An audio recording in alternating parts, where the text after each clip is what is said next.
Welcome to the Pre-Pass webinar. Think you're ELD compliant? Think again. Prepare now for a compliance audit. I'm Evan Lockridge, your host and a consultant to Pre-Pass. Pre-Pass provides way station bypass and toll payment services, as well as data dashboard tools for improving safety, efficiency, and cost control. Today, we'll be discussing how electronic logging devices have changed the way the Federal Motor Carrier Safety Administration audits driver and trucking fleet records, following the final ELD mandate that took effect in late 2019. Before we get started, a couple of reminders. We have muted all lines, so if you have a question, type it into the questions box located in the webinar panel. We'll answer questions at the end of the presentation.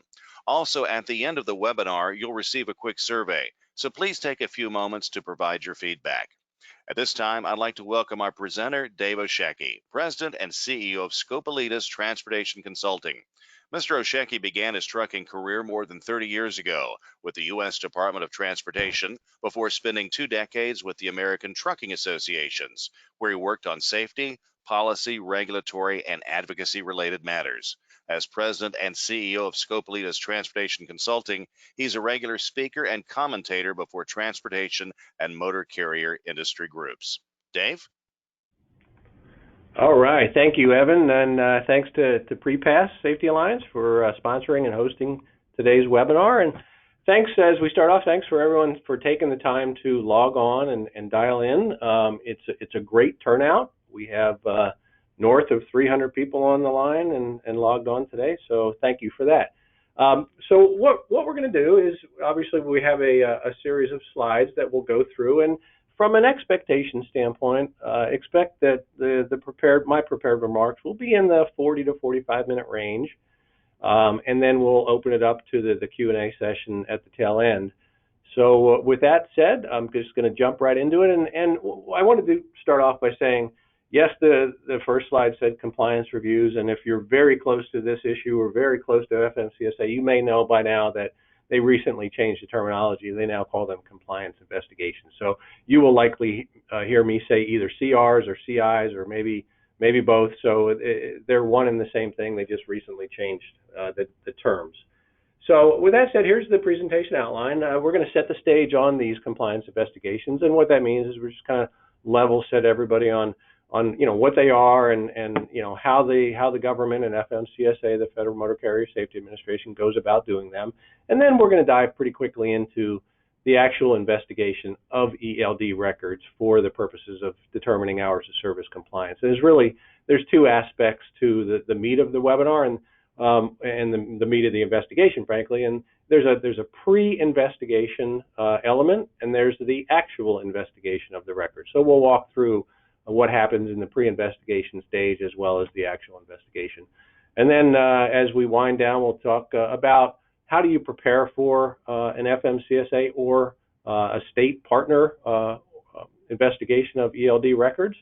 And then we'll summarize and I'll suggest what maybe some of the key takeaways are, and then we'll get to the Q&A session. All right, so let's set the stage on compliance investigations or CIs. There are some rules relative to compliance investigations, and one is an actual set of rules.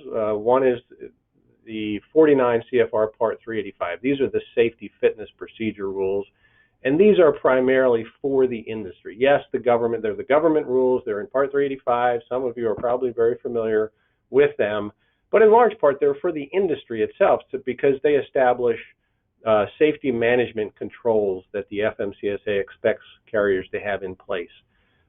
They define what the safety fitness standard a company needs to meet. And they also, of course, these rules list what the safety ratings are. These are the satisfactory, conditional, and unsatisfactory safety ratings that result from a compliance investigation typically. But there's also some other things, procedures for challenging safety ratings. There's the list of critical and acute violations. That's where they're found in Part 385. So again, there are rules that surround these compliance investigations. There's also a set of rules for the government staff, and this is something that a lot of people in the industry may not be familiar with. And that set of rules for the government staff is found in the Electronic Field Operations Training Manual. And I like to call it the EFOTM, as you can see on the slide. And those rules are written, and when I say rules, they're procedures. It says training manual, but really what they are a set of policies and procedures for auditors, both federal and state auditors, on how to conduct the audit. And when I say the audit, it could be a very focused audit, like we're going to talk about today on ELD records for hours of service compliance. But it also, there are procedures and steps and processes for very broad audits. So this e-FOTM is out there. It's public facing, but candidly, if you don't know where to look, it would be very difficult to find. So this e-FOTM, there's a URL on this slide. So if you'd ever want to go read it or at least scan it to see what's in it, I like to think of this as the government's playbook for audits, for DOT type audits, because it is. That's essentially what it is. And for many years, this playbook was sort of behind the curtain. And then many years ago, it was placed on the website. There was some litigation over this, and I won't go into that. But it's publicly available. This URL works. I tested this recently because it takes just to make sure that it was still accurate, and it does take you right to the e-FOTM if you're so inclined to go read it. Now, I will tell you, if you are so inclined, there are a ton of pages in this field operations training manual, this electronic file. Some of you, if you're familiar with this and you've been there, there's over 1,000 pages. So it's not something that you can easily sort of go to and read. It would take you, many hours to read, but it's a PDF file. You can certainly search on it to find what you're looking for. One of the reasons that I talk about this is not only is it the playbook, it's the basis for this webinar. It is the basis for what you will hear over the next half hour or so of how the government audits these ELD records. So that's really the main reason why it's there. So a couple of other things before we jump into the actual investigation portion here. Since the start of the Compliance, Safety, and Accountability Program, the FMCSA adopted a number of policies and procedures, kind of like rules, again, for their own safety investigators. And one of the things that they did a while back, several years ago, was to create this CARE acronym, a C-A-I-R. And CARE stands for CDLs, Authority, Insurance, and Red Flag Violations. That's the C-A-I-R. And CARE means that safety investigators have to check all four of those areas during every compliance investigation. So they'll verify that the driver's CDLs are valid. They'll verify that the company has the proper authority in place and it's active. They'll verify the insurance levels to make sure it meets the minimum requirements, as well as these things called red flag violations. These are 16 different FMCSA, FMCSR violations that FMCSA has identified as red flags, if you will. If there's a violation that they've discovered or they know in advance of doing a compliance investigation on a company, that requires them to investigate that particular violation. So, in other words, if a driver is found to be doing something that's on the red flag violation list during a roadside inspection, if there's an audit, they have to follow up on that violation to find out if the company took the proper procedures and steps to make sure that violation didn't happen again. These are severe violations, and while they can be found on FMCSA's website, they're again a little bit hard to find. So we've put them on a Scopelitis Transportation Consulting handout, and that's available to you if you'd like it. All you'd have to do is send us an email, and the email address will be on a slide later. So this CARE is important. It's something that every investigator has to go through during every compliance investigation. Okay, so I wanted to make sure we level set, talked about 385, talked about the electronic field operations training manual, the playbook, if you will, and then also the CARE part of the investigation that has to occur. So let's jump into the meat of today's webinar. How are ELD records audited for hours of service compliance? As I mentioned, there's both a pre-investigation stage as well as an actual investigation of the record. So we'll start with the pre-investigation.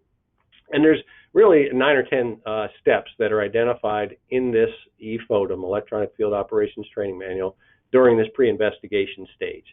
and that is the investigator is supposed to verify with the company either over the phone, by email, or maybe just by virtue of the information that FMCSA has in their own system about the company, verify that ELDs are actually required, that the company and the drivers working for this company have to use ELDs. So that's sort of step number one, or the basics, if you will. Then the investigator is supposed to verify that the ELDs that this company and its drivers are using meet the requirements of the ELD rules. I'm going to stop there and pause for a second and say, well, if they haven't started the investigation, if they're not even on site yet at your company, how would they possibly verify that the ELD meets the requirement of the ELD rules? So I pause, I reemphasize, and I'm going to ask you to sort of hold the question in your mind, and we'll talk about that in just a minute on a follow-up slide. The investigator is also going to confirm with the company, again, via email or by phone, that ELD data can be retrieved electronically. That's pretty basic. You know, can the company access the files? Can they transmit the files, and so forth? They're also going to determine, the investigator that is, and number 4, how many drivers and how many ELD records will be audited when they do the actual investigation of the records. And again, I'll ask you to hold your question. We'll talk about that in a second. They're also going to determine which drivers and which ELD records will be audited. So how many drivers and which drivers are 2 key questions that the investigator has to answer for himself or herself, and you'll see how they do that in the next couple of slides. They'll provide the company with a list of drivers' ELD data being requested. They'll provide the company a link for uploading the ELD data. So again, all of this is being done off-site. This is before they start the actual investigation. And in some cases, they'll never get on site. In some cases, they do these investigations purely off-site. In many cases, they continue to still do them on-site. They come onto the company's place of business, typically the headquarters location. So they'll provide the company with a link for uploading ELD data in advance. They'll retrieve the data that's sent to them, and then they'll start reviewing it for compliance, in addition to reviewing supporting documents in number 10 that they're going to ask for. And those supporting documents, we'll talk about those in a few minutes as well, but those are your fuel records, your bills of lading, your other types of records that are generated in the normal course of business that meet the definition of supporting documents. So all of this occurs pre-investigation. These are the actions by the auditors, by the investigator, before they either get on site or before they actually start the investigation. So how do they determine, going back to these questions that we teed up here, how many drivers, how do they determine how many drivers and how many records will be investigated? There is a table, and this table is taken right out of the Electronic Field Operations Training Manual, right out of their playbook. So you can see, and if you're with a carrier, you can quickly identify where you fit on this table in the left-hand column. So if you're a company with 100 drivers, as an example, you can see down in the 51 to 150 drivers subject to the regulations. The auditor will pick 11 of your 100 drivers, and they will also select a minimum number of records of duty status to review. In other words, a minimum number of ELD records to review. So if they're going to pick 30 days, so 1 month of ELD records, sometime in the past 6 months. So here we are in February. If you go back 6 months, they could pick October, they could pick December, they could pick January, but they will. Their playbook says 30 days for each of those 11 drivers, so they're going to ask for 330 ELD records. So again, that's just an example, and you can quickly, identify if you're with a trucking company where you'd fit in this table. So that's how they determine how many. Here's how they determine which drivers they're going to select. Drivers with a red flag violation that they may discover. And again, there are 16 of these red flag violations. And if you haven't seen it, again, you can make a request, and I'll gladly email a copy. It's a single-page list. Drivers with the highest percentiles in the hours of service basic, according to the driver safety measurement systems, they're also going to be selected first. So drivers with red flags, drivers with highest percentiles in the HOS basic, and then they get into drivers involved in DOT reportable crashes, drivers with the highest violation rates at roadside, drivers with poor SID-less driving records, that's the MVR record, recently hired, and then highest paid drivers. This is the sort of hierarchy that they go down in identifying which drivers will be selected. And when I recently did this webinar, question came up about, will they, actually tell us, the names of the driver? And the answer is, you bet. They're going to identify which drivers, and they'll tell you it's Joe Jones and it's Mary Jones and it's John Smith and so forth. They will identify those drivers. They'll ask for their ELD records. Okay, so how do they determine in advance if the ELD that your company is using meets the requirements of the rule? And there's a pretty simple answer to this, even though you may not necessarily think of this. This electronic records of duty status software called eRODS. Many of you have probably heard about eRODS. eRODS is not only a software that accepts the ELD records at roadside during a roadside inspection, it's also a software that determines if the file that comes out of the ELD is compliant. So they know, FMCSA and state inspectors know, if that file is not being accepted by the eRODS software, they know there's a problem with it, and they know that the file and potentially the ELD itself is not compliant with the ELD rule. So that's how they make the determination in advance. They have access to eRODS. They use it as a part of the audit, but it's also a way that they determine whether the eROD or the ELD itself is compliant. Okay, moving beyond that, here's a quick look-see at an eRODS view. So if a file is transmitted either roadside or during the audit that we're talking about, when that file goes through the FMCSA server, is accepted and opened in an app, eRODS is just an application. It's just like Microsoft Word or Microsoft PowerPoint or whatever. When they open when the inspector or the auditor opens the application, they open the file, this is what it looks like. It's a standard look, it's a standard feel, and think about why they did that. They did that for not only themselves, FMCSA auditors, so when no matter whether the file came out of ELDA or ELDB, there's many ELD providers out there. No matter where the file came from, when it's accepted into eRODS software, it looks the same. So here's what it looks like, and again, it's just a standardized view for auditors and roadside inspectors. Okay, moving on. Something else the playbook says: if the ELD data, if the investigator during their pre-investigations or their prep actions, if they determine that the data can't be retrieved prior to arriving at the company's place of business, they are not supposed to provide the carrier with a list of the drivers to review until they arrive there. So they don't want to give, if they say, well, gosh, we can't get the ELD data in advance, they're not going to give the company the list of the drivers. They're going to show up, and that's when they're sort of going to spring the list on the company, the list of drivers, that is. And I think you probably have a good understanding of maybe why they would want to do that. Okay, so that's what they do pre-investigation. Those 10 items, they use eRODS and so forth. Here's the actual investigation of the ELD records. And there's two elements to an actual investigation. There's the basic review, and then there's the review for falsification. The basic review is to determine whether there are, sort of on the face of an ELD record, any hours of service violations. And then the second step is the falsification. If they don't find violations, actual hours of service violations, then they look to determine whether the records are true or whether there's some falsification going on. So there's, again, two elements to the next portion. On the basic review, they're going to, whether they do this off-site or whether they do it on-site, in many cases, again, it's done on-site, they're going to interview key personnel to understand the operations of the company. They're going to request to talk to an operations person to understand how the company books, plans, dispatches, and oversees or monitors the freight movements of their trucks and drivers. They may also follow up with accounts receivable and payroll to question, understand the business, and they try to understand. And this again comes right from their playbook. Each step from the booking to the completed trip, and the transfer of information and data from the company to the driver and from the driver back to the company. So they want to understand paper flow, and they want to understand freight movement process and so forth.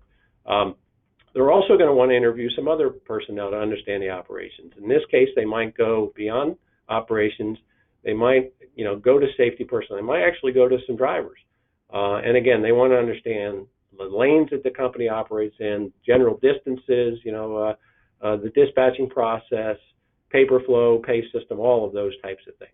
All right, so the next thing they do, they also request various back office reports from the ELD itself. And again, this is from the computer in the office, in the company, unassigned driving miles. Everybody knows that these unassigned driving miles are a big deal now with ELDs. There are also things called odometer jump reports. When the odometer, the truck movement and the odometer doesn't track the movement, there may be a jump in the odometer reading. Edit reports. There are, every time edits are made, and sometimes, edits are truly legitimate, so they want to review the edit, and we'll talk more about that. Some systems also, in fact, most systems, generate a violations report. If the system identifies, it has a rule set, our service rule set, and identifies that there are some violations during a day, one or more, there are violation reports to be generated. So certainly companies are aware of that. FMCSA and auditors are aware of that. So they ask for, and think about that. That makes their job just a little bit easier. If there's a pointer to maybe which drivers and which logs already have violations by virtue of looking at this violation report. So those are some of the key back office reports that they're going to ask for. They're going to review each change of duty status on the graph grid. And when I say the graph grid, I'm talking about the graph grid that's on that eRODS, look and feel that I showed you just a few minutes ago. And they're going to check it against the detailed data below the graph grid to see if there's any 11-hour violation, any 14-hour violation, or 60 or 70, or any potential violation of the 30-minute rest break. I don't want to go too deep on this, but the eRODS software helps them do this. The eRODS software, when it accepts a file, when they open the file, the software will indicate that, hey, it looks like there's a potential hours of service violation on this record. So again, the back office reports might help them do that, but their own software is going to help them do that as well. They're going to check for any unassigned driving miles. And again, I labeled this as sort of a big deal just a minute ago. It is a big deal. Lots of companies have people jumping in trucks and people are not logging in, and some unassigned driving time and miles are being recorded. And in some cases, these are happening in a yard, right? Somebody jumps in a truck, they move a truck. There's not even a mile. It may be far less than a mile, and maybe just a minute or two, or even less than that, but it's captured because when the vehicle moves and it hits 5 miles per hour, it's capturing driving time. So if it's unassigned, there's a report for that, and they're going to check the unassigned driving miles in the record header. There's an indication on the ELD record itself. They're going to check it against the unassigned driving miles report that's generated from the system. And if there's no explanation of, no reconciliation of who did this, they're going to ask for an explanation. They're going to dig into that. Again, it's part of the investigation. They're going to review and verify edits.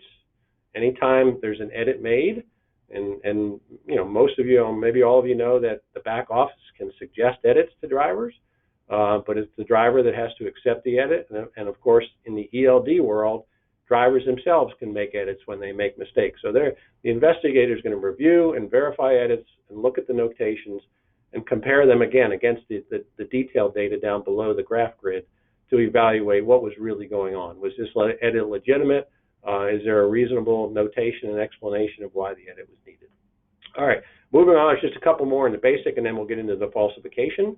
The investigator is also going to check the system for malfunctions or data diagnostic events that are noted on the record in the detailed data below, to determine if there's an impact on hours of service and hours of service compliance.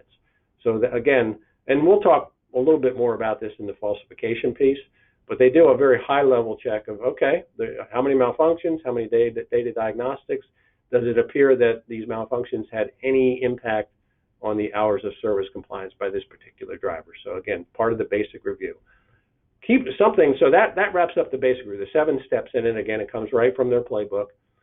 This is a note that I want to make sure that I communicate. Keep in mind, if you're undergoing this type of audit, keep in mind that the safety investigator, just like every inspector on the side of the road, they're not going to know every type of ELD on the market. They're not going to know exactly the reports that your ELD system generates. They're not going to know how the user interface works. They'll know what it looks like on their eRODS software because it's standardized, but they're not going to necessarily know in your software system, in your office, the interface and how that software works. So this is just be patient with them. You know your system. they may not know the system because they may not have, run across a company with this particular ELD. So it's just a sort of a note of caution for you. Okay, so let's move from the basic review that we just talked through, those 7 steps.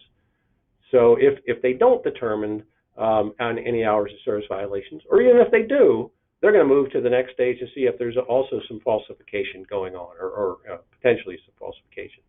Before I get into it, I want to show you a slide that was used, and it's been several months now, back in September, at an industry conference. This was an actual FMCSA slide that the most commonly cited ELD violations during compliance investigations were these 3. This was 2019.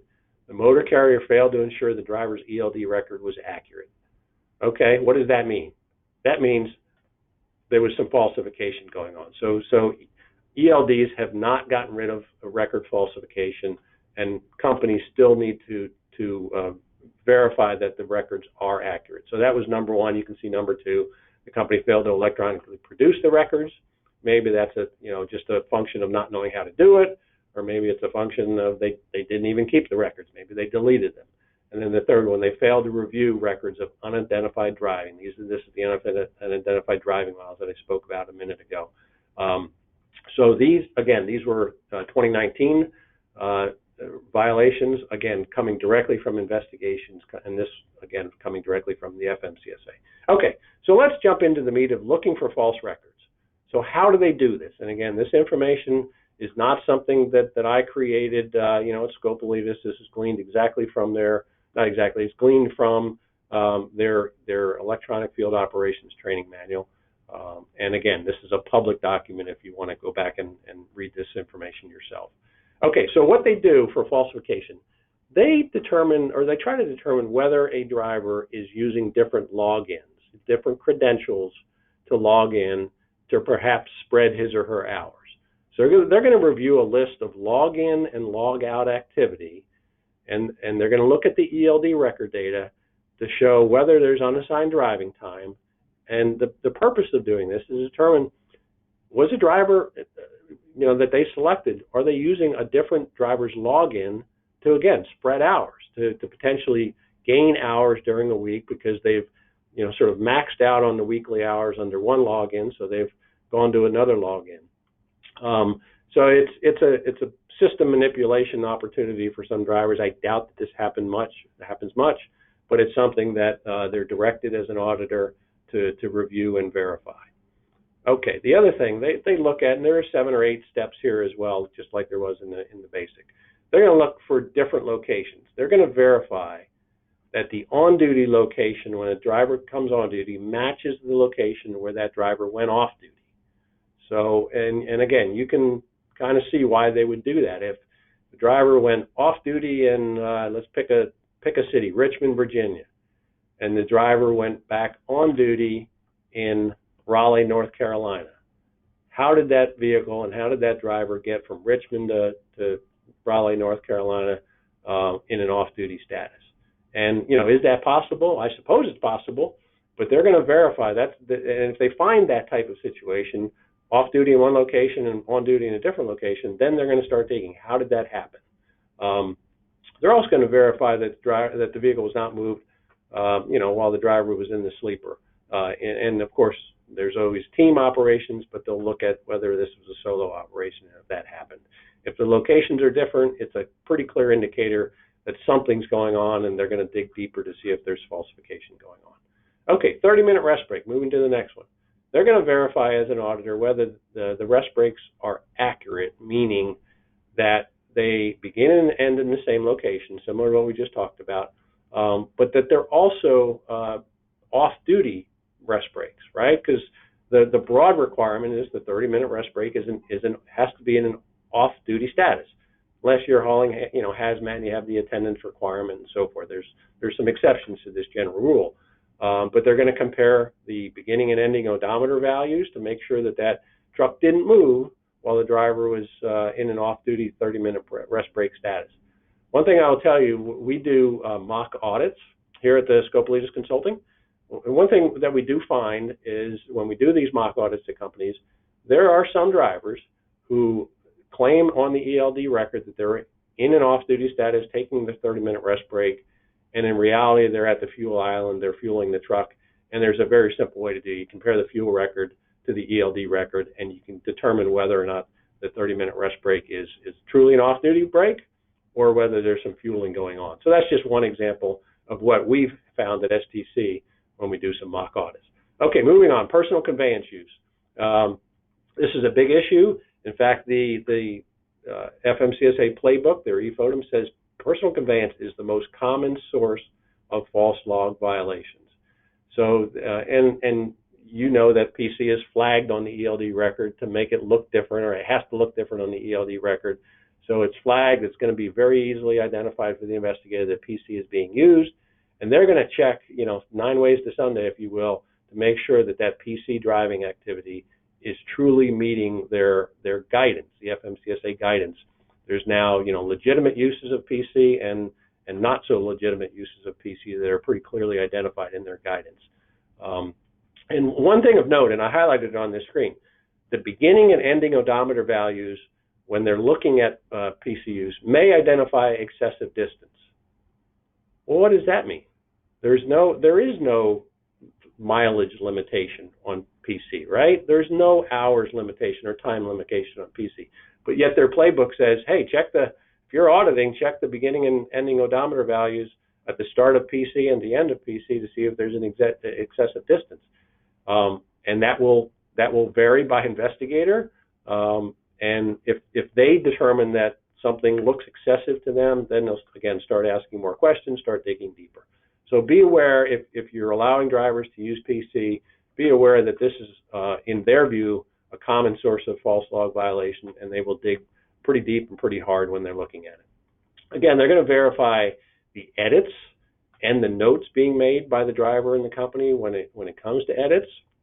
They're going to look at those annotations, the comments, locations of where they occurred, and they're going to try to verify that those edits are done for justified reasons.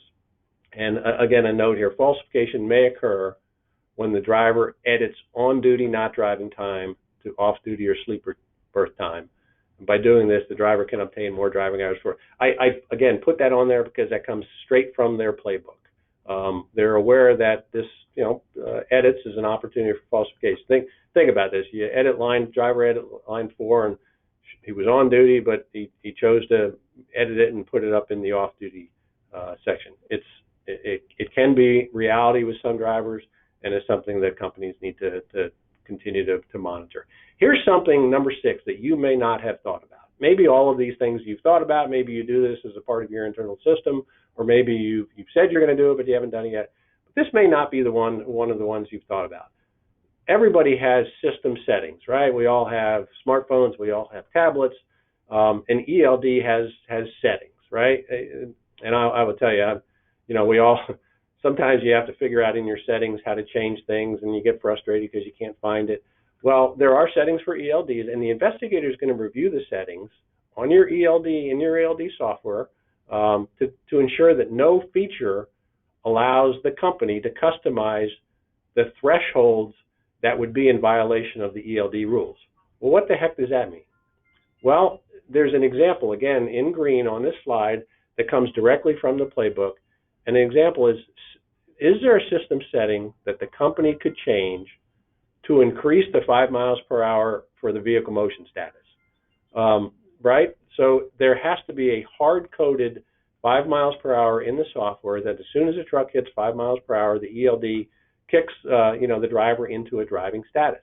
If that can be changed and if that can be increased to north of 5 miles per hour, that's something that the investigator is going to look at, and then ultimately, if they find it, that's a violation and so forth. And there's a couple of other examples. So the system setting is an interesting, finding, if you will, from the auditor's playbook, and it's something I would encourage somebody within your business to take a look at to make sure that there are not customizable thresholds that would violate the ELD rules. Okay, last couple, malfunctions and data diagnostics. Again, I mentioned this in the basic review. They're going to carefully review malfunctions and data diagnostic codes to make sure that there's no tampering going on, or that the company, if the company failed to address malfunctions that were in place, that they allowed those malfunctions to continue and therefore allowed drivers to operate with a malfunctioning ELD and a potentially false records that were generated. Again, they're going to do it in both the basic review as well as the falsification review. And then the last thing, I'll mention, and I mentioned this earlier again in the context of the 30-minute rest break, they're going to compare supporting documents to your ELD records. They're going to compare those fuel records, your payroll records, your bills of lading, to make sure that the ELD records are accurate, especially when the driver may indicate off-duty when he's actually on duty not driving. So they're going to look closely.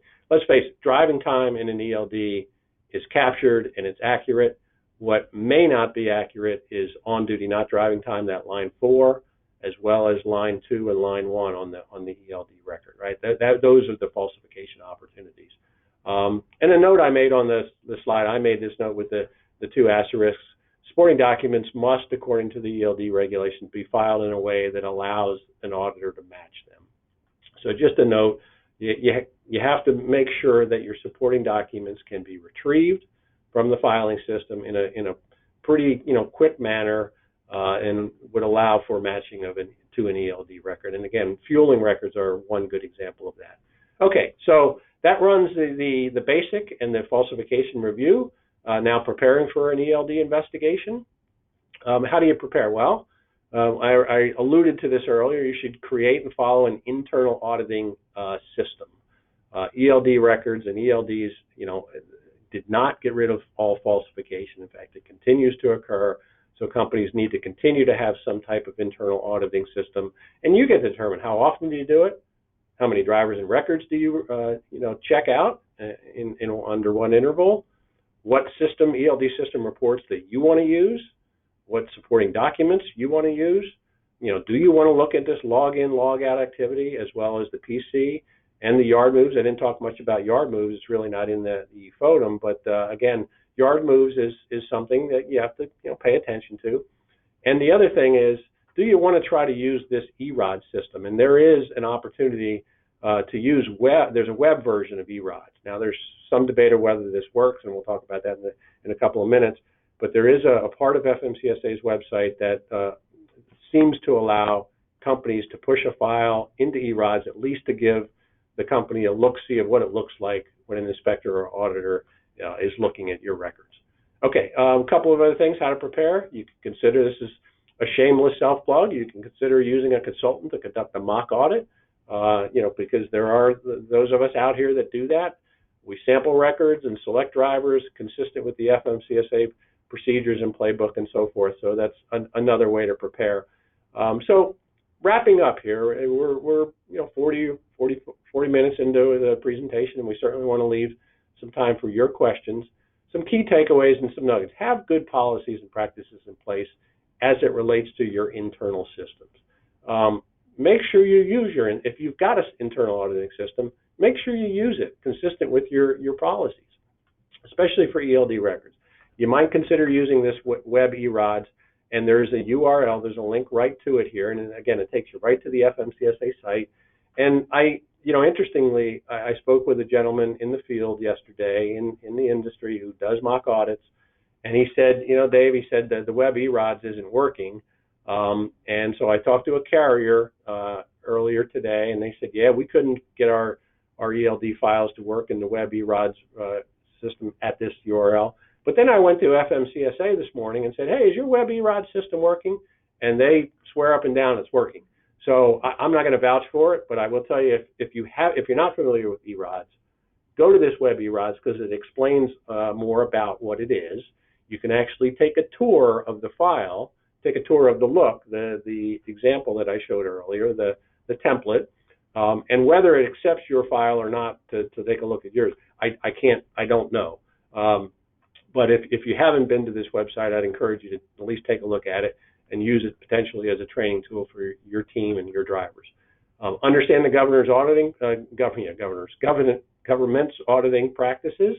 And part of what we're doing today is describing that to you, at least as it relates to ELDs. And be prepared for these types of investigations, particularly off-sites. And I've made the distinction. These can be done both on-site as well as off-site. In fact, the number of off-site safety investigations, compliance investigations are going up, and they're starting to go up fairly dramatically because the government is figuring out hey, if everything's electronic and we have a software that accepts the files, boy, we don't have to make the trip. It's a lot more cost efficient and convenient for the government. And it may be, and I believe it probably is, better for the company as well. You don't have to have the disruption of an investigator and the government being in your business. You have to file an office and so forth and kind of monitor what they're doing. All that goes away when things are being done off-site. So there's both on-site and off-sites. Okay, last couple of things. Here's a slide that when you get the deck, or if you see the deck later, these an example of what we do at Scopelitis Consulting. Having said that, I'm going to turn it back to my friend Evan Lockridge. And after these prepared remarks, I'm looking forward to the questions that I hope have come in. Obviously, I haven't been monitoring, Evan, the questions if they're coming in, but I'll turn it back to you to facilitate any Q&A we may have. All right. Well, thank you very much. Well, at this time, speaking of questions, we can answer them. If you've got a question, type it in the questions box. It's located on the webinar panel. Now, if we do not get to all your questions, we will respond to you directly with the email you provided at registration. While we're getting your questions together, I want to tell you that PrePass offers a platform of way station bypass, toll payment management, and analytics tools to help carriers operate more efficiently.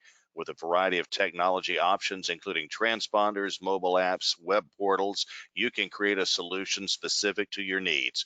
You can find more information on the PrePass website at prepass.com. All right, let's get to your questions. First one here, Dave. Someone wants to know, what are the main triggers of a DOT audit?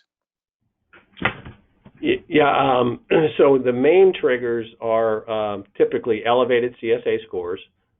So in this case, if there's an elevated hours of service basic score, that could trigger an ELD records review. So that's first and foremost. If a company has elevated CSA scores, no matter where and what basic they're in, that's the biggest trigger for the government. Also complaints, whether they come from the driver workforce, whether they come from the public, as long as a complaint can be determined to be legitimate by the government, that could trigger an audit. In many cases does. And also serious crashes, DOT reportable or recordable crashes also trigger audits, and a few other things, but mainly it's the CSA program and the CSA basic scores. Okay. Our next question, you mentioned that DOT audits can be either comprehensive or focused on one or two compliance areas, like electronic logging devices and hours of service. Are carriers more likely to be contacted about a comprehensive or a focused audit? Yeah, the numbers bear out. I checked the numbers recently, and while both types of audits are conducted comprehensive as well as focused, the greater numbers are on the focus side.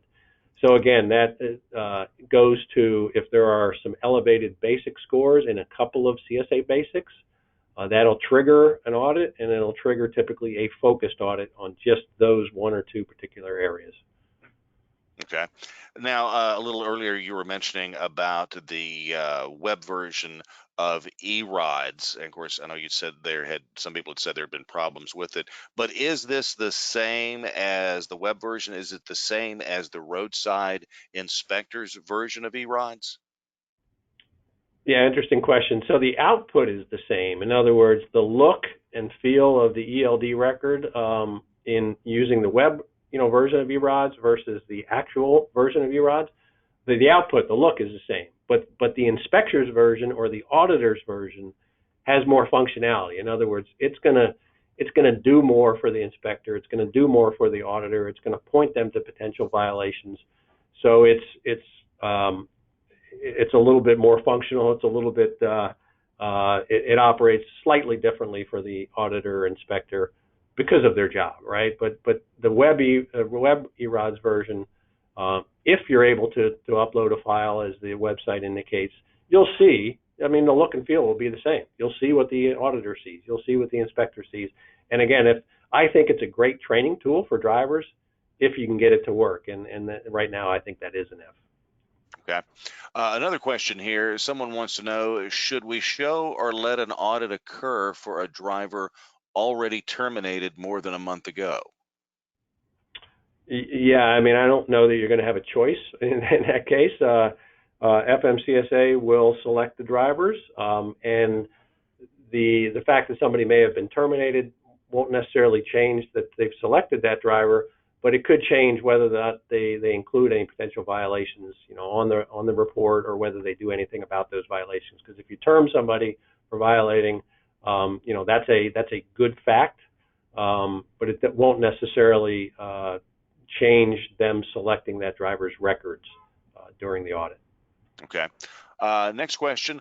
What type of e-log file do we need to keep to send to the investigator? Yeah, there's a standard output file that's dictated by the ELD rules. So it's that type of file. It's a flat file is what it is. And I don't remember exactly the term that's used in the regulations, but it's a flat file. It's a standard file. It's what every ELD provider has to, what the system has to generate to be consistent and to be compliant with the rules. So it's a standard ELD flat file. Okay. Okay. Let's see. Next question. Some of the logbooks don't have engine or odometer when it's been downloaded. Can that be a problem in case of an audit? It can be. If it's a sort of a one-off, then it's not going to be a problem. If there's a connectivity issue with the engine and it's not generating the data that needs to be generated under the ELD rules, then it will be a problem. If it won't generate that, consistently, it's a non-compliant ELD, and it could result in a problem. If it's a one-off situation where there's connectivity issue, it'll throw either a malfunction or probably an engine sync data diagnostic. And again, they're looking for patterns. Auditors look for patterns, and if it's not a pattern, it's probably not a problem. If it is a pattern, it probably is a problem. Okay. Next question has to do with personal conveyance, which I know there's been a lot of confusion about. Next question is that wanting to know, is FMCSA lenient when it comes to personal conveyance? This person says they've been asked if we can allow drivers to use personal conveyance for 30 minutes to an hour before and after their shift as so-called, quote, free time. Well, I guess there's a couple of questions in there. Are they lenient? I think they're going to follow their rules, meaning they're going to follow their guidance. If a driver and a company are legitimately using PC time consistent with their guidance, they will make that finding. If there's some question of whether the driver is not using it consistent with the guidance, or it's very clear to them that the driver's outside of the guidance or using it illegally, they're not going to be lenient. They're going to cite it. And again, I go back to what their playbook says. It's the most common source of false log violations in their view. So they're going to spend some time on that. And so I guess generally speaking, I don't think they're going to be lenient. They've put out guidance. They've told the industry, and if they make a finding that it's being used inappropriately or illegally, they're going to cite that on the audit report and potentially take action beyond that. Okay. Next question. Our system does not allow drivers to change on duty to off duty. So how would this falsification happen? Well, if your system doesn't allow it, driving time can't be moved from the drive line to off duty. But on duty, not driving time under the ELD rules, line 4 time could technically, under the rules, be moved by via an edit. So if your system doesn't allow that, so be it. But I can tell you the rules do allow for line 4 time to be moved to line 1, and it may be a good thing that your system doesn't allow for that. But again, the ELD rules allow for it. Okay. Okay. We've had a lot of people, by the way, wanting to know about getting a copy of this. And yes, a recording of this webinar will be sent to you. You registered for it, and so you will be getting that. Give us about 24 hours, and you'll get that via email. All right, let's get back to the questions. Does the driver have to sign the driver's log other than just have the name typed in from the machine? I mean, the driver. I'm not sure I fully understand the question, because there's a daily certification requirement, and so signing the log is an electronic certification. In other words, at the end of the 24-hour period, when the driver shift is over, the driver is required to certify and submit that log. And so I don't know if this person's talking about a paper log still, or if this person's talking about the questioner about an electronic log, but it has to be certified and submitted each 24-hour period. I don't know if that answers the question, but I hope it does. But so basically, it's kind of like an electronic signature. You don't have to print out and then driver physically sign it later on. That's correct. You do. Okay. That's correct. What you said is correct. Okay. Let's see. Get the next question. If you know you have some issues and you can show that you've gone through training such as this and made corrections going forward, will FMCSA take that into consideration, or is that just wishful thinking? Yeah, it's a good and commonly asked question, and the short answer is yes. They typically take that into consideration. They're there to encourage compliance, and if the company is taking steps to do that, to better comply by either taking discipline or terminating or making policy and procedural changes, the FMCSA is supposed to, and I believe does, take that into consideration. They might still document the violation that they find, but it may not result in a fine, a civil penalty, because they've taken that into consideration. Okay. Next one. How does an investigator know if a log has been edited from on duty to off duty? There's going to be every edit has to have an edit trail. Again, there's a design requirement. The ELD rules have both design requirements and performance requirements. So in some cases, ELD has to perform in a certain way, but they don't tell the vendor exactly how it has to do that. And in many other cases, it has to be designed to do certain things. And in this case, every edit has to be designed to have an edit trail, meaning there's an original ELD record that's created when it occurs, and then there's an edited ELD record when it's edited. So there's really two versions of the record. There's the original and there's the edited. So that's sort of the edit report that I mentioned earlier. There's an original and an edited version of it, and they're going to look at those two, and they're going to look at the annotations. They're going to see what the heck happened here, why did they do it, and if they did it, did they explain it properly, and was it legitimate? Okay, now speaking of annotations, are annotations necessary for all unassigned miles, even if they're only, say, 1/10 or 2/10 of a mile?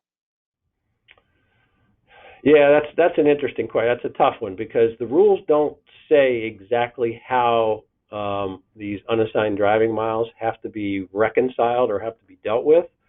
So generally speaking, and I think I understand where the questioner is coming from. Gosh, there's lots of these sort of low mileage, low time unassigned driving events. Do we really have to edit every one of them? Well, it's a tough. You might want to ask FMCSA that question. Every unassigned driving event is supposed to be dealt with. There's supposed to be some annotation or some reconciliation of it, even if you can't figure out, who did it. And you can't assign it to an actual driver.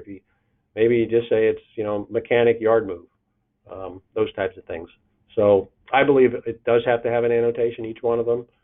But again, if you're close to your FMCSA local office, that might be one you want to pose to them. Okay, so unless you talk to FMCSA, if you're in doubt, don't leave it out. Right, exactly. Good point. Okay, now is the offsite or onsite investigation based on a carrier's FMCSA score, or is this done randomly for all carriers? The offsite versus the onsite they have a lot of flexibility, a lot of discretion. And for example, I spoke with an FMCSA office director not too long ago, and he said their offsites, they're pretty much seasonal. In other words, during bad weather months, this was a Northeast state, in the Northeast. So during cold, bad weather months, when they don't want to put their investigators on the road during snow and ice storms and so forth, they'll do a lot more offsites But in good weather and particularly if they're comprehensive, they'll go on site to do them. So there's not necessarily any clear guidance on when an offsite has to be done versus an on-site. The head of that office, that local FMCSA office, has a lot of discretion in making that decision. Okay. Let's see. Next question. If the driver is at a shipper waiting to be loaded and it's taking a while, can they log off duty? That is a long-standing, sort of off-duty interpretation. If the driver's truly off-duty, meets the off-duty definition, is free to do whatever they choose, go wherever they want. If they have no responsibility for the truck at the time, I mean, there are certain elements of the regulatory guidance that have to be met. But the answer could be yes, the driver could go off-duty, but to make sure that the off-duty is legitimate, it has to meet the regulatory guidance, the conditions in the regulatory guidance. And there's long-standing guidance on that particular question. If somebody wants to follow up with me, later via email, I'm happy to point you to that. Okay. And by the way, that email address is Dave Osiecki at Scopelitisconsulting.com. It's right there on your screen in the bottom left-hand corner. Let's go back to personal conveyance. Someone wants to know, can it be used at the end of a load if a driver is almost out of time and needs an extra hour to get home, or if he is off duty, and even though the driver is just moving to comply with a shipper or receiver?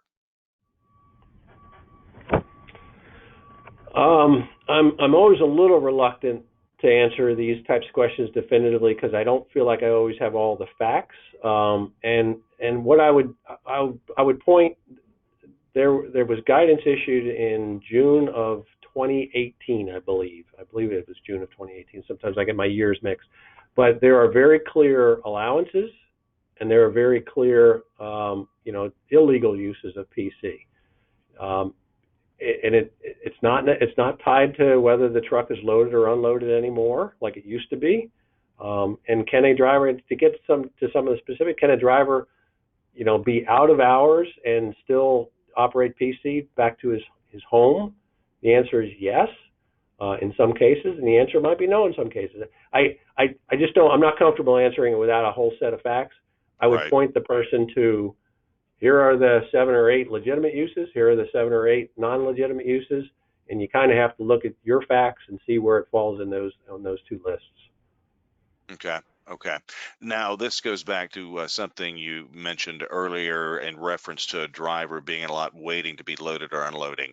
They want to know, are you saying that anything over 5 miles per hour triggers on duty, even though the driver is just moving to comply with the shipper or receiver? Yeah, anything that hits 5 miles per hour or greater by rule, by ELD rule, and by ELD design has to trigger a drive time segment. So it has to be there. If the driver's in PC mode, it's going to show that drive time is off duty, but it'll be reflected as PC, and it'll be reflected differently. But if we're talking about on a yard, a shipper's yard or shipper's lot or wherever, if it hits 5 miles per hour, by regulation, it's got to move from either off duty or on duty not driving onto the drive line in the ELD record. Okay. Okay. Let's see. Now, can the driver log sleeper berth if they're in the sleeper berth while waiting to be loaded? Sure. Yeah. I mean, again, without a whole lot more facts, yeah. I mean, the drivers, if they are off duty, a sleeper berth is an off duty, period of time, right? If they are given that ability by the company and the driver is truly off duty and truly can get some rest, the answer is yes, that can happen legitimately, particularly if they know that there's a defined window of time that the driver's going to be waiting. If, hey, we're not going to get you loaded for another 2.5 hours, the driver could get in the sleeper berth and legitimately use the sleeper for that section.